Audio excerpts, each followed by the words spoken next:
Presiden Amerika Serikat Joe Biden mendapatkan kemalangan bertubi-tubi seusai membantu Israel dalam perang di Gaza. Setelah Joe Biden terancam dimakzulkan, kini putranya Hunter Biden tersandung kasus penggelapan pajak.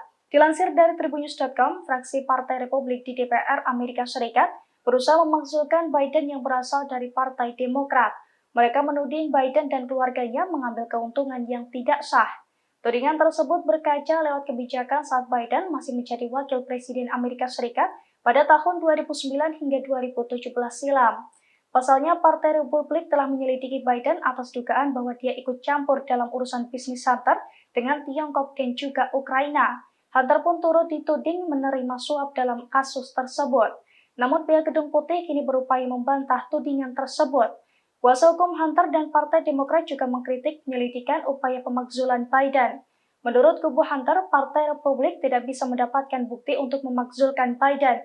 Namun kubu Republik berpendapat bahwa formalisasi proses pemakzulan bisa memungkinkan mereka memanggil pihak Gedung Putih untuk bersaksi.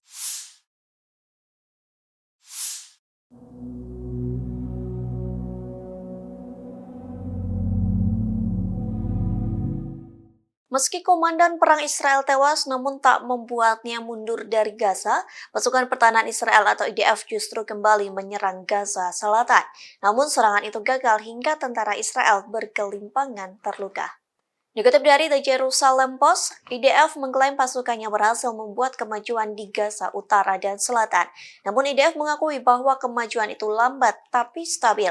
Adapun kemajuan itu disampaikan terhitung hingga Kamis 14 Desember 2023. Dilaporkan 4 tentara dari Batalion Teknik ke-603 terluka parah di Gaza Selatan.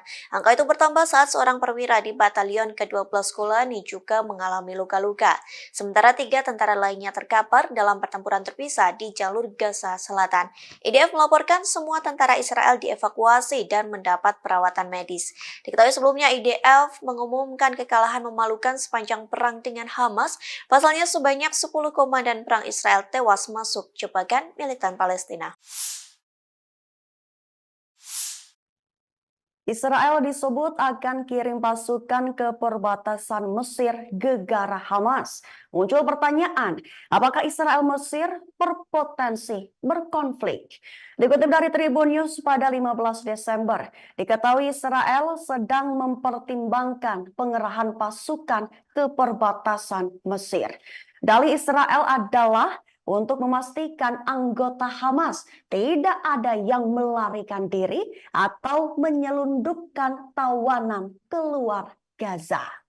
Menurut Channel 12 Israel, langkah-langkah keamanan yang akan dilakukan Israel tersebut menjadi bahan diskusi dan kini sedang proses koordinasi dari sisi keamanan yang sedang berlangsung antara pihak Mesir dan Israel. Langkah ini menyusul laporan dari tentara Israel yang ditugaskan untuk memantau wilayah poros Salah al-Din yang terletak di antara Mesir dan jalur Gaza. Tugas bagi tentara IDF itu sebagai upaya menggagalkan kemungkinan dan peluang para pemimpin Hamas melarikan diri atau menyelundupkan sandera ke Mesir. Lembaga penyiaran Israel Kan 11 menyoroti kecemasan sejumlah pejabat di Tel Aviv jika petinggi senior Hamas akan melarikan diri melalui terowongan wilayah Rafah ke Sinai bersama para sandera. Di satu sisi, sebuah sumber Mesir yang mengetahui diskusi dengan pihak Israel memberi penegasan.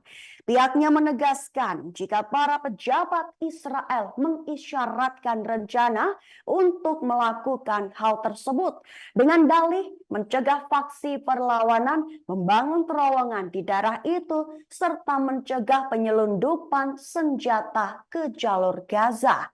Sumber itu pun mengatakan kepada surat kabar Al-Arabi Al-Jadid, jika Mesir menyiratkan keberatannya atas niat Israel mengirim pasukan ke perbatasan. Alasan pihak Mesir adalah pihak berwenang di negara mereka sudah melakukan tugas-tugas seperti yang diinginkan Israel. Satu di antara tugas penting Mesir adalah menghancurkan semua terowongan di wilayah mereka.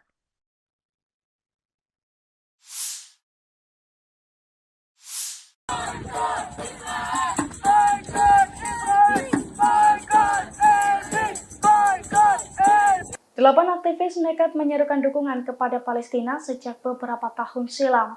Bahkan 8 aktivis itu nekat merusak dan menutup Elbit System, pabrik terbesar yang memproduksi senjata untuk Israel.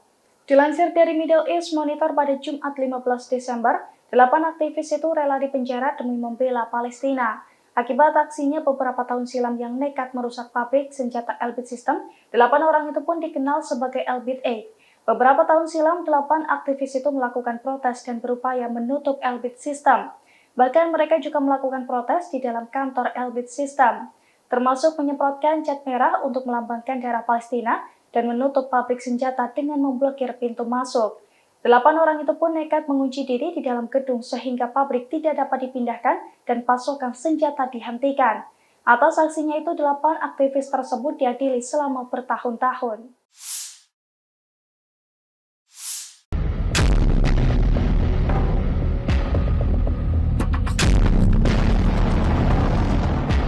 Tank tempur Zionis meledak hebat seusai masuk perangkap Brigade Al-Qassam.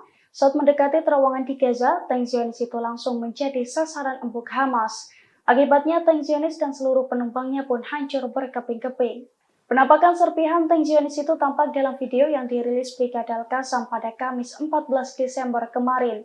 Awalnya video itu menunjukkan aksi Al-Qassam melumpuhkan sejumlah tentara IDF dan tank Zionis yang tengah beroperasi di Gaza, di mana IDF tampak lengah dan tak sadar saat diintai sayap militer Hamas dari sejumlah posisi. Dari jarak dekat, Brigade Al-Qassam pun meluncurkan serangan ke tank-tank Zionis tersebut hingga meledak dengan hebat. Video itu juga menunjukkan tank Zionis seusai menjadi rongsokan dan hancur menjadi serpihan-serpihan kecil akibat serangan Hamas. Serpihan-serpihan dengan logo bendera Israel itu pun tampak diinjak-injak oleh pasukan Brigade Al-Qassam. Bahkan Brigade Al-Qassam juga sempat merampas rompi dan sejumlah senjata milik Zionis.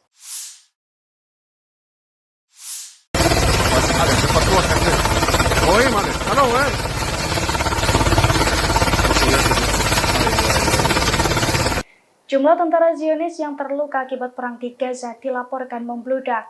Bahkan kini jumlahnya telah lebih dari 2.000 tentara. Saat ini 2.000 tentara yang terluka itu pun telah dipindahkan ke rumah sakit Soroka milik rezim Zionis. Dilansir dari Pars Today, hal itu diumumkan langsung oleh pihak rumah sakit Soroka pada Kamis 14 Desember malam. Dalam laporan itu menyebutkan bahwa sejak awal perang di Gaza, kini sudah ada sebanyak 2.148 tentara Israel yang tumbang akibat serangan pasukan perlawanan Palestina. Pada 24 jam terakhir, pejabat rumah sakit tersebut juga mengungkapkan bahwa rumah sakit Soroka menerima 35 tentara lagi yang terluka, di mana 8 diantaranya berada dalam kondisi kritis. Pada Kamis kemarin, 10 perwira dan tentara Zionis juga tewas akibat perang sengit dengan pejuang perlawanan Palestina. Di saat bersamaan, 8 tank dan pengangkut personil lapis baja juga hancur di beberapa poros di jalur Gaza. Akibat serangan tersebut, Israel pun mengalami kerugian cukup besar. Download Tribun X sekarang, menghadirkan lokal menjadi Indonesia.